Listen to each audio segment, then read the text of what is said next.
हमारा next topic है hydrogen atom. ये जो है एक सेंट्रल पोटेंशियल का एग्जांपल है। ठीक है, सेंट्रल पोटेंशियल केंद्रीय विभव है ये।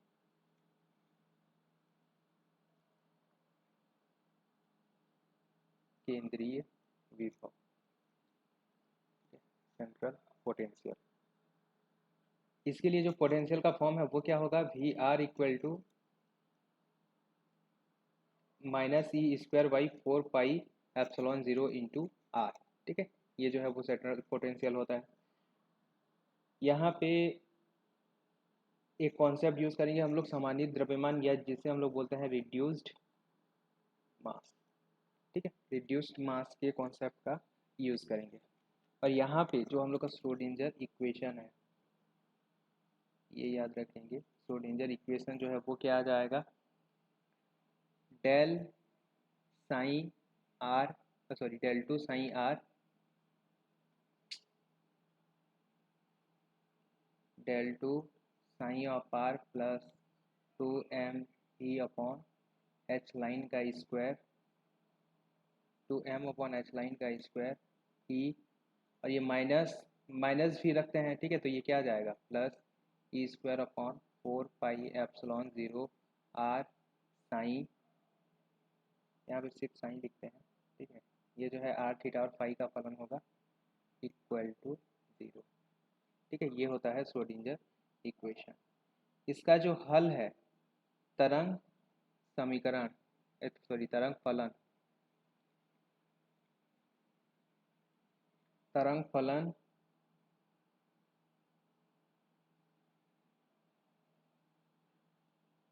तरंग फलन साइन आर थीटा और फाई जो है हमें तीन फलन के फॉर्म में मिलता है। एक आर जो सिर्फ आर का फलन होता है, एक फलन थीटा कैपिटल थीटा जो कि सिर्फ और सिर्फ थीटा का फलन होता है, और एक फलन कैपिटल फाई। ठीक है, ये इस टाइप से रिप्रेजेंट करते हैं, और इसे जो है ये इस टाइप से फाई। ठीक है, ये जो है तीन फलन का तीन वेव फंक्शन, जहाँ पे आर को हम लोग बोलते हैं रेडियल वेव फंक्शन, इसे बोलते हैं एंगुलर वेव फंक्शन, और इसे बोलते हैं एजीमुथल वेव फंक्शन बोलते हैं। ठीक है, यहाँ पे लिख लेते हैं कि आर जो है, कैपिटल आर जो है वो सिर्फ और सिर्फ आर का जो है वो फलन होगा। ठीक है, और ये इसे हम लोग बोलते हैं त्रिज्यीय तरंग फलन, तरंग फलन या radial wave function, wave function. यहाँ पे एक चीज़ और नोट कर दे रहा हूँ, ये जो है n, एक क्वांटम नंबर n होगा और एक क्वांटम नंबर l होगा, पे डिपेंड करेगा। ठीक है, n l पे जो है वो डिपेंड करेगा। इसके बाद ये जो थीटा होता है, ठीक है, ये जो है प्योर थीटा का फलन होता है। ये जो है थीटा का फलन होगा, और इसे हम लोग बोलेंगे angular wave function, angular wave function, या सॉरी ध्रुवी, पोलर, पोलर बोलेंगे इसको, पोलर वेव फंक्शन। ठीक है, ध्रुवीय तरंग फलन। और यहाँ पे जो इसका फोर्थ है,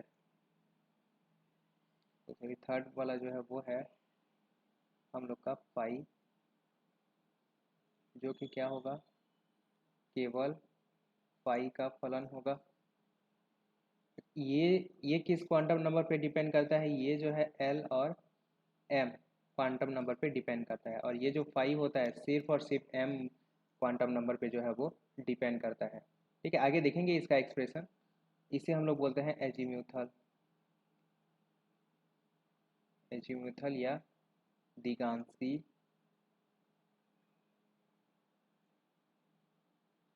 तरंग फलन।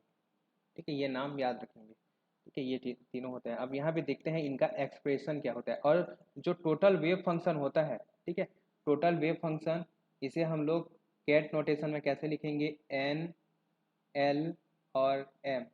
ठीक है, ये विथाउट स्पिन है, स्पिन रहने से यहाँ पे एक एम एस भी अलग से आ जाता है। ठीक है, ये एन एल और एम एस आप लोग को पता होगा, आप लोग यहाँ पे लिख देता हूँ। ठीक है, आप लोग जो है वो छोटी क्लासेस में क्या बोलते हैं क्वांटम नंबर्स के बारे में पढ़े होंगे। एन को हम लोग क्या बोलते हैं, प्रिंसिपल क्वांटम नंबर बोलते हैं। ठीक है, ये जो है प्रिंसिपल क्वांटम या मुख्य क्वांटम संख्या होता है। एल को क्या बोलते हैं हम लोग, angular momentum, angular momentum quantum number. ठीक है, एम क्या होता है, magnetic angular momentum, magnetic angular momentum. ठीक है, और एक आता था एस, जिसे हम लोग क्या बोलते थे, स्पिन एंगुलर मोमेंटम, और एक आता था एम एस, जिसे हम लोग मैग्नेटिक स्पिन एंगुलर मोमेंटम बोलते थे। बस वही जो क्वांटम नंबर है, ठीक है, वो यहाँ से हम लोग को मिलता है। ठीक है, एन, ये जो एन है ये प्रिंसिपल क्वांटम नंबर है, ये एंगुलर मोमेंटम क्वांटम नंबर है, सॉरी ऑर्बिटल, ये एंगुलर नहीं है, ऑर्बिटल, हाँ मतलब orbital angular momentum, orbital angular momentum है, और ये magnetic orbital angular momentum quantum number है। अगर आप लोग को याद हो तो एन का वैल्यू जो है वो दिया रहता है, उसके बाद जो एल का वैल्यू होता है वो क्या होता है, 0 1 2 से लेके n-1 तक होता है। ठीक है, एम का वैल्यू क्या होता है, -l से लेके +l तक होता है।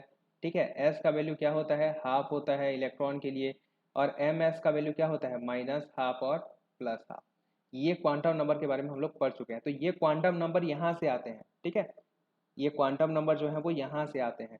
ये जो हम लोग छोटा सा एक क्वांटम नंबर यूज़ करते थे ना, ये क्वांटम नंबर कितना बड़ा फलन होता है देखते हैं अभी। ठीक है, मैं आप लोग को तीनों का जो है वो फॉर्म लिख दे रहा हूँ।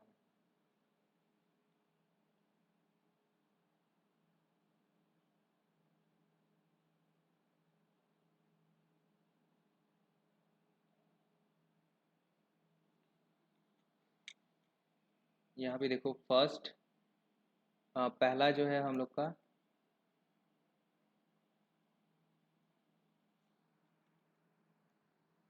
दिगंशी, अलग अलग श्रोडिंगर समीकरण नहीं लिख रहा हूँ, ठीक है, इसके लिए चलो लिख देता हूँ, दिगंशी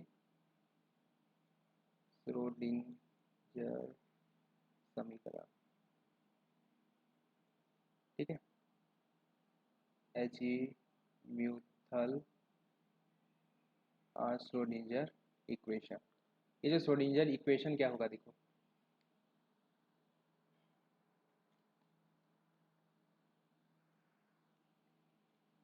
del 2 phi by del phi का square plus m² phi equal to 0। ठीक है, जहाँ पे m² जो है एक कांस्टेंट है, ये जो है वैल्यू जो जैसे हम लोग k² का लेते थे ना, यहाँ ऐसे ही एक लंबा चौड़ा एक्सप्रेशन आएगा, वो उसके लिए है। लेकिन ये यहाँ पे हम लोग डिटेल में नहीं जाएंगे, हमारे लिए जो इम्पोर्टेंट है वो है इसका सॉल्यूशन। यहाँ पे लिख देता हूँ, इसका जो सॉल्यूशन है इसे हम लोग लिखेंगे फाई m ऑफ फाई, या सिंपली m, और इसका जो वैल्यू होगा वो होगा 1/√2 पाई e की power minus iota m phi,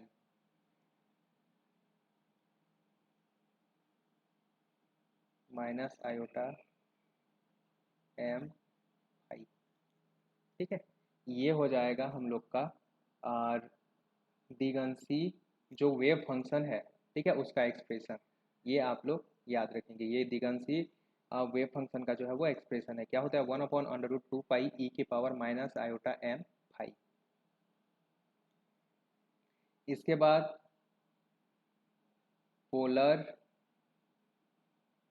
Schrodinger equation. ठीक है, पोलर श्रोडिंगर इक्वेशन, ये जो श्रोडिंगर पोलर इक्वेशन होगा हम लोग का,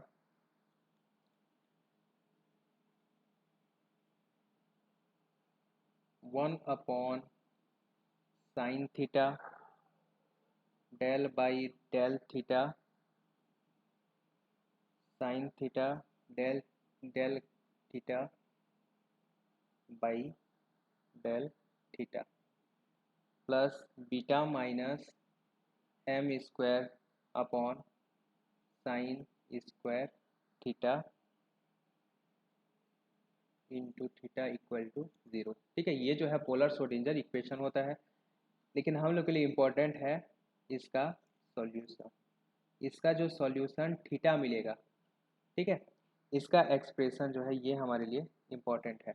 और ये किस पे डिपेंड करेगा, ये एम और एल पे जो है वो डिपेंड करेगा। इसे हम लोग एल एम भी लिख सकते हैं, एल और एम पे, या ये कभी कभी ना सिर्फ जो है ये क्या बोलना चाहिए, एल पे ही डिपेंड करता है। ठीक है, इसका पूरा एक्सप्रेशन देखो, 2l plus 1/2 l minus m का factorial upon l plus m का फैक्टोरियल, और यहाँ पे ये आ जाएगा p m l cos theta. अगर आप लोग को याद हो तो ये जो पी एल है इसे हम लोग लिखते थे पी एन, और ये होता है लेजेंड्रे पॉलिनोमियल। ठीक है, वहाँ जो स्पेशल फंक्शन पढ़े थे वो सभी स्पेशल फंक्शन जो है वो क्वांटम मैकेनिक्स में यूज होते हैं। अगर याद हो तो ये होता है हम लोग का लेजेंड्रे पॉलिनोमियल। ठीक है, यानी लेजेंड्रे पॉलिनोमियल का यूज किस में होता है, हार्मोनिक ऑक्सीलेटर में होता है। और हार्मोनिक ऑक्सीलेटर में भी कहाँ, पोलर जो श्रोडिंगर इक्वेशन होता है, ठीक है, यहाँ पे हम लोग का यूज होता है लेजेंड्रे पॉलिनोमियल का। ठीक है, जबकि हर्माइट पॉलिनोमियल किस में यूज हुआ था, सिंपल हार्मोनिक ऑक्सीलेटर का जो वेव फंक्शन है वो हर्माइट पॉलिनोमियल के टर्म में हमें मिला था। ठीक है, ये हो गया। इसके बाद थर्ड देखते हैं हम लोग का radial part, radial Schrodinger equation. ठीक है, ये और कॉम्प्लिकेटेड है, ये बहुत ही कॉम्प्लिकेटेड होता है, ये मेरे ख्याल से इम्पोर्टेंट नहीं है। ठीक है, इसे हम लोग नहीं लिखते। इस हमारे लिए जो इम्पोर्टेंट है वो है इसका सॉल्यूशन। एन और एल पे डिपेंड करेगा, ये आर पे, और ये जो सॉल्यूशन हमें मिलेगा, ठीक है, सॉल्यूशन को देख लिए रहो, ऐसे याद तो ये भी नहीं होगा।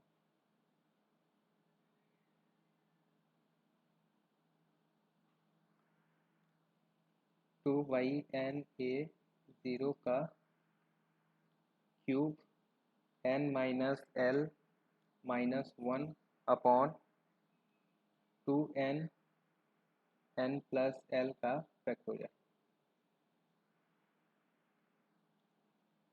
ई की power minus are upon n a zero two r upon n a zero की पावर एल, और एल की पावर 2l प्लस 1 और n प्लस 1। ये आप लोग याद रखेंगे। ठीक है, यहाँ पे क्या पॉइंट नोट करने वाली बात है, नोट करने वाली बात ये है, यहाँ पे ये है लेग्यूरे पॉलिनोमियल या लेगर पॉलिनोमियल। ठीक है, तो वो यहाँ पे ये जो रेडियल पार्ट में किसका यूज़ होता है, लेगर पॉलिनोमियल का जो है वो यूज़ होता है। ठीक है, तो ये था हम लोग का तीनों क्या बोलना चाहिए, सॉल्यूशन। ठीक है, रेडियल पार्ट, ये क्या बोलना चाहिए, ये जो है तीनों सॉल्यूशन है। यहाँ पे ये सब जो है वो क्वांटम नंबर है। इतने बड़े बड़े एक्सप्रेशन से ये छोटे छोटे मतलब ये क्वांटम नंबर हमें मिलते हैं, लेकिन हम लोग को काम किस में करना है, हम लोग क्वांटम मैकेनिक्स में काम सिर्फ और सिर्फ क्वांटम नंबर पे करना है। ठीक है, इसीलिए इन सब स्टेट को हम लोग बहुत ही सिंपली, ठीक है, सिर्फ और सिर्फ क्वांटम नंबर से जो है वो रिप्रेजेंट कर सकते हैं। यानी कि जो इतना अब सभी को मिला के लिखेंगे हम लोग, साइन आर थीटा और फाई का एक्सप्रेशन कितना बड़ा हो जाएगा सोचो। ठीक है, ये आर आर आएगा, ठीक है, यहाँ पे थीटा थीटा आएगा, और यहाँ पे फाई फाई आएगा। तीनों को मिला के लिखेंगे इतना बड़ा एक्सप्रेशन। लेकिन डिराक नोटेशन का सबसे बड़ा बेनिफिट क्या है कि इससे हम लोग सिंपली एन एल और एम से जो है वो रिप्रेजेंट करेंगे।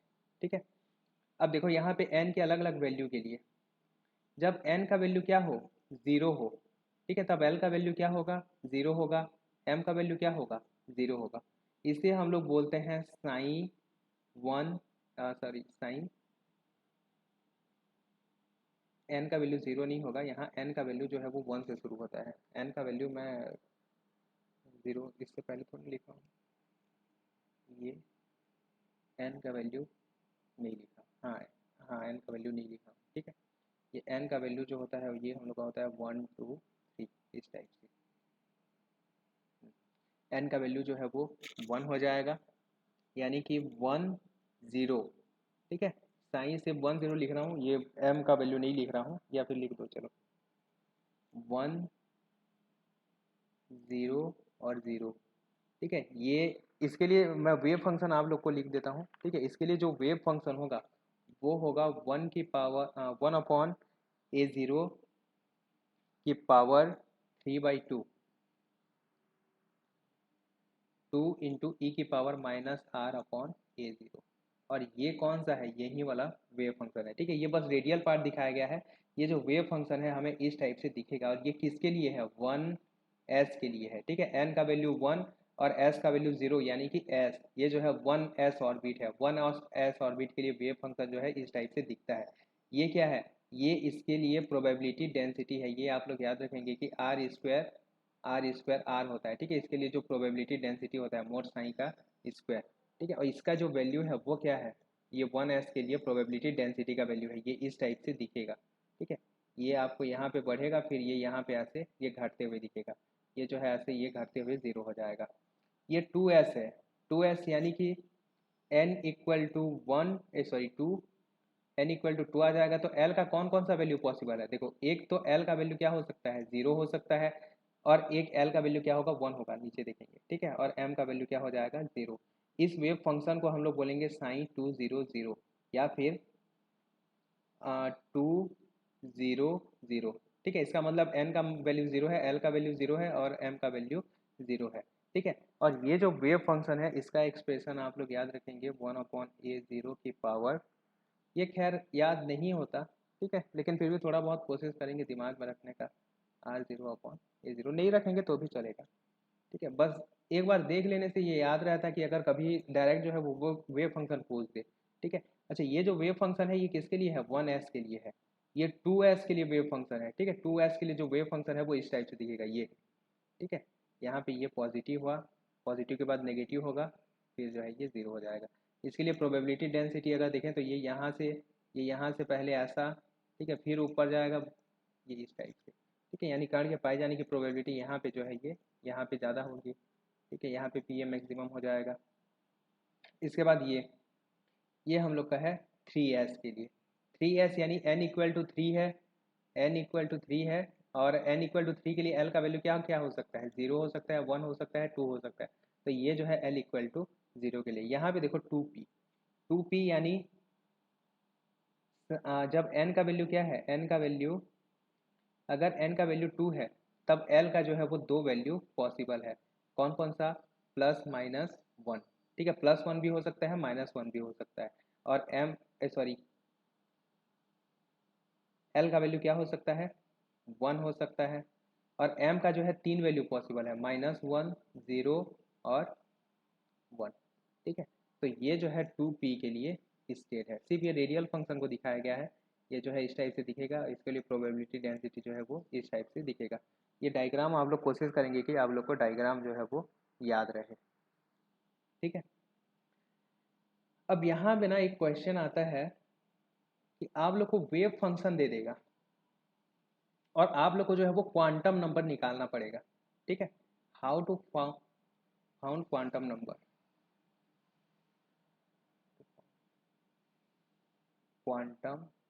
क्वांटम नंबर जो है वो कैसे ज्ञात करें, ठीक है। सबसे पहले एम के लिए बता देता हूँ, ठीक है। एम के लिए जो है आप क्या देखेंगे,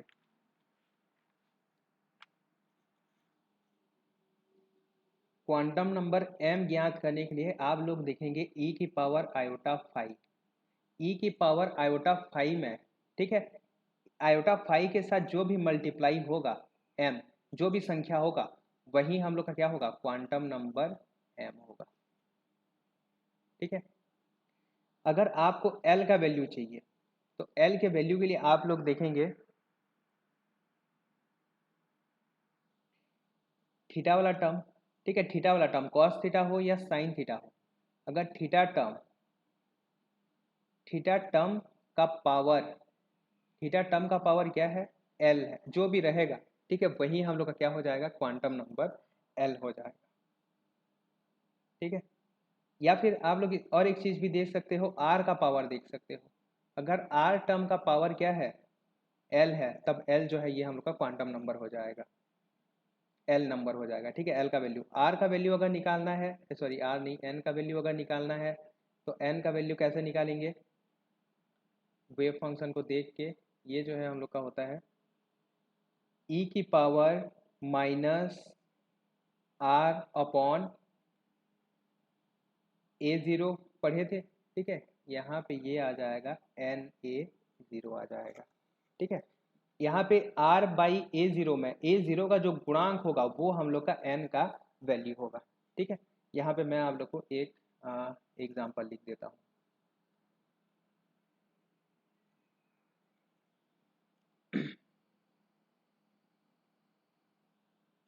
जैसे मान लेते हैं हम लोग का जो वेव फंक्शन है sine of X equal to, कोई जो है वो वेव फंक्शन दिया गया है ये इस टाइप से, 1/4 अंडर रूट 2 पाई 1/a0 की पावर 5/2 ई की power minus are upon 2a0 और यहाँ पे आर और थीटा। ठीक है, अब यहाँ पे देखो सबसे पहले एम के लिए, एम के लिए हम लोग क्या देखते हैं, एम के लिए हम लोग को देखना है ई की पावर आयोटा फाई वाला टर्म। यहाँ पे कहीं आप लोग को ई की पावर आयोटा फाई वाला टर्म दिख रहा है, नहीं दिख रहा है, ई की पावर माइनस आयोटा फाई, और यहाँ पे क्या है, यहाँ पे है ज़ीरो। ठीक है, इसका वैल्यू ज़ीरो होगा तब ये क्या आ जाएगा, ये वैल्यू 1 आ जाएगा। इसका मतलब हम लोग का quantum number m equal to क्या आ जाएगा, 0 आ जाएगा। ठीक है, क्वांटम नंबर m का वैल्यू क्या आ जाएगा, 0 आ जाएगा। l के लिए हम लोग क्या देखते हैं, कॉस, कॉस वाले टर्म का पावर या फिर r वाले टर्म का पावर 1। ठीक है, यानी कि यहाँ पे l का वैल्यू क्या आ जाएगा, 1 आ जाएगा। ठीक है, n के लिए हम लोग क्या देखते हैं, n के लिए देखते हैं a ज़ीरो के साथ कौन सा टर्म है, ये r अपॉन ए ज़ीरो है, तो a ज़ीरो के साथ यहाँ पे क्या है, 2 है, तो n का वैल्यू क्या आ जाएगा, 2 आ जाएगा। ठीक है, तो इस टाइप से हम लोग m l और n का वैल्यू जो है वो निकालते हैं। ये वैल्यू निकालने के बाद हम लोग का जो कैलकुलेशन है वो बहुत ही ज़्यादा आसान हो जाता है।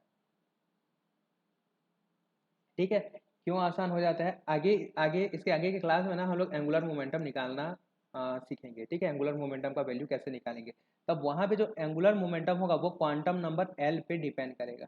ठीक है, एल स्क्वायर, इस एल स्क्वायर को हम लोग ऑपरेट करेंगे वेव फंक्शन एन एल और एम पे, तो इसका जो आइगन वैल्यू आएगा वो क्या आएगा, L, L plus one, H line का स्क्वायर, एन एल और एम। ठीक है, तो ये जो वैल्यू होता है एल एल प्लस वन, ये एल स्क्वायर के लिए क्या होता है, आइगन वैल्यू होता है। ठीक है, अच्छा ये हो गया, ये एल का वैल्यू, ऐसे ही एम का वैल्यू भी निकालते हैं। ठीक है, एल जेड पढ़ेंगे, एल जेड को अगर एन एल और एम में हम लोग ऑपरेट करेंगे तो सिंपली हम लोग को मिलेगा M H line L N L और एम, ये मिलेगा हम लोग को। ठीक है, तो ये जो है एल जेड का आइगन वैल्यू हो जाएगा। अब यहाँ पे देखो एन अब किसका आइगन वैल्यू है, एनर्जी, एनर्जी आइगन वैल्यू। ठीक है, energy eigen value, harmonic oscillator के लिए जो एनर्जी का वैल्यू होता है। ठीक है, ये एक्सप्रेशन आप लोग याद रखेंगे, कभी कभी जो है वो डायरेक्ट क्वेश्चन पूछ लेता है, -2 pi m e mass of electron into electron charge का power 4 n square h square 4 pi epsilon 0 का स्क्वायर। ठीक है, यहाँ पे n जो है वो क्वांटम नंबर है और इसका पूरा वैल्यू हम लोग जानते हैं 13.6 upon N square electron volt होता है। ठीक है, एनर्जी, यानी कि ये होता है एनर्जी का क्वांटम नंबर n। तो अगर हम लोग हैमिल्टोनियन h को n एल और एम वेव फंक्शन में ऑपरेट करते हैं, तब हमें क्या मिलेगा, ई एन एनर्जी का जो है वो आइगन वैल्यू मिलेगा ए एल एम। और यहाँ पे ये जो ई एन है इसका वैल्यू क्या आ जाएगा, या फिर इसे हम लोग क्या लिख सकते हैं, -13.6 N square N L M लिख सकते हैं। ठीक है, ये होता है हम लोग का एनर्जी का आइगन वैल्यू।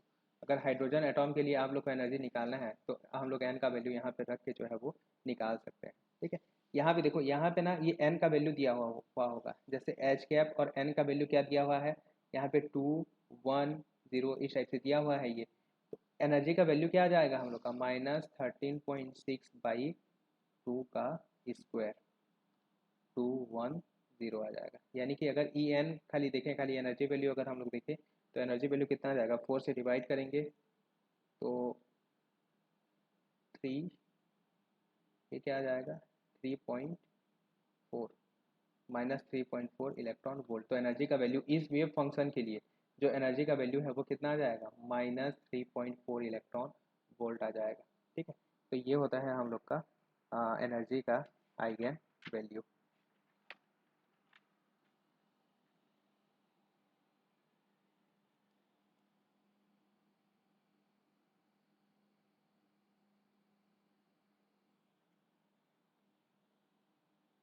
इसके बाद नेक्स्ट है हम लोग का कुछ एक्सपेक्टेशन वैल्यू। ये जो है इम्पोर्टेंट फार्मूला है, इसे आप लोग याद रखेंगे।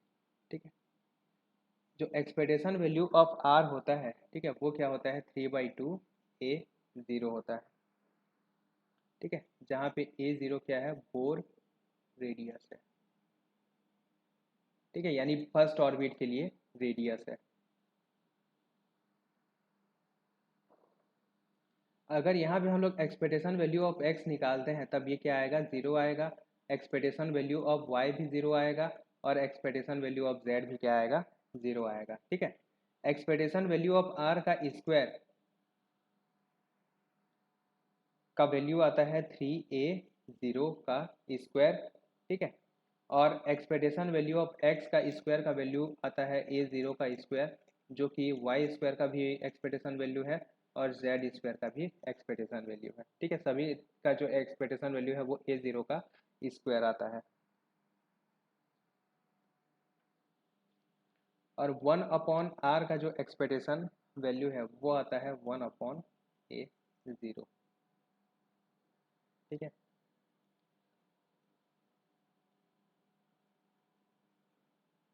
तो ये था हम लोग का हार्मोनिक ऑसिलेटर। अच्छा, एक चीज़ और जो है यहाँ पे मैं आप लोग को बता देता हूँ।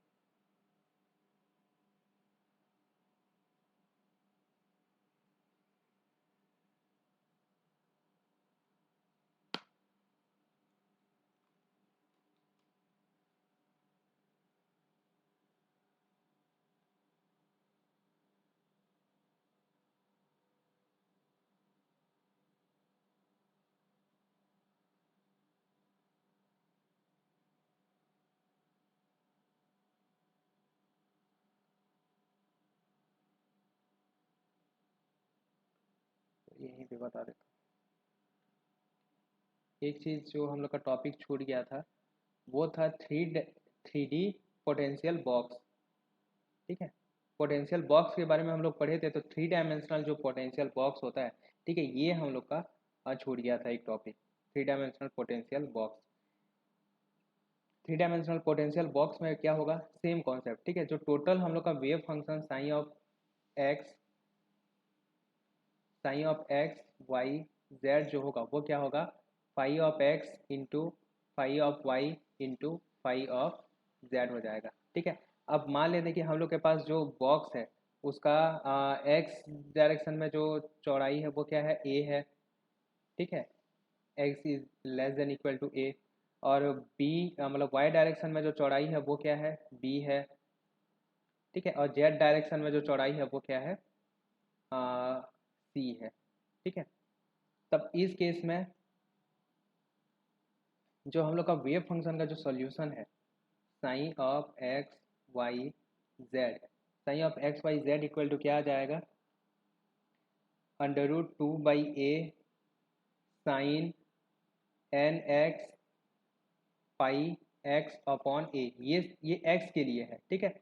वाई के लिए क्या आ जाएगा, under root 2/a sine n y pi y by b, और जेड के लिए क्या आ जाएगा, 2a sine n z pi y by c, ये इस टाइप से आ जाएगा, ठीक है। तो ये हम लोग का वेव फंक्शन है, और जो एनर्जी है वो क्या आ जाएगा, एन एक्स का स्क्वायर प्लस एन वाई का स्क्वायर प्लस एन जेड का स्क्वायर, ठीक है। और यहाँ पे क्या आया था, एच लाइन का स्क्वायर पाई का स्क्वायर अपॉन 2m, और यहाँ पे ये आ जाएगा a का स्क्वायर, यहाँ पे आ जाएगा b का स्क्वायर, और यहाँ पे आ जाएगा c का स्क्वायर, ठीक है। अगर आप लोग को याद हो तो x के लिए क्या आया था, N X square H line square pi square upon 2m a square आया था।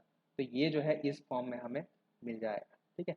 ये हम लोग का 3 डायमेंशन में एनर्जी। फिर से आप यहाँ पे देखो, क्योंकि ये 3D केस आ गया तो यहाँ पे जो है वो डी जनरेट केस मिलेगा, हम लोग डी जनरेट केस मिलेगा। डी जनरेट केस में इसका जो डी जनरेसी है, डी जनरेसी इक्वल टू क्या आ जाएगा हम लोग का, अच्छा इसका जो डी जनरेसी है इसका कोई फॉर्मूला नहीं होता, लेकिन यहाँ पे ये वैल्यू हम लोग को चेक करना पड़ेगा। एन का जो है वो अलग अलग वैल्यू रख के इसका डी जनरेसी जो है वो चेक करते हैं, ठीक है। इसका कोई स्पेशल फार्मूला नहीं होता, ये डी जनरेसी जो हम लोग चेक करते हैं। जब क्वेश्चन प्रैक्टिस करेंगे तो इसके बारे में मैं फिर से बता दूंगा, ठीक है। तो ये था हम लोग का पोटेंशियल का पूरा वीडियो लेक्चर सीरीज, ठीक है। मतलब वीडियो था, 3 वीडियो का जो है ये कॉम्बिनेशन है, जिसमें हम लोग पूरा पोटेंशियल जो है वो कंप्लीट किए हैं, ठीक है।